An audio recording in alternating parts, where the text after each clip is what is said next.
ఇవాళ ఉత్తమ్ కుమార్ రెడ్డి గారు మంత్రి కాగానే ఇక్కడ అధికారులకు కొమ్ములు వచ్చినాయి, ముఖ్యంగా పోలీసు వాళ్ళకు కొమ్ములు వచ్చినాయి.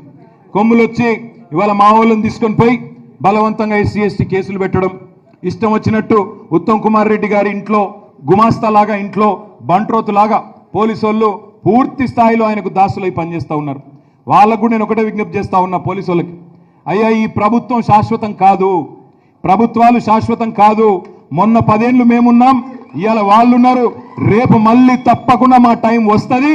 వచ్చినాక ఒక్కొక్కడికి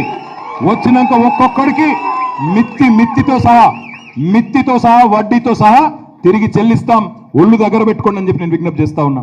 ఎందుకంటే ఇక్కడ ఉన్న వాళ్ళల్లో పెద్ద పెద్ద ఉత్తమ్ కుమార్ రెడ్డి లాగా 6 అడుగుల మనుషులు లేకపోవచ్చు, కానీ గుండె నిండా ధైర్యం ఉన్న వాళ్ళు ఉన్నారు. పోయింది అధికారమే తప్ప, పోయింది అధికారమే, పోరాడే దమ్ము కాదు.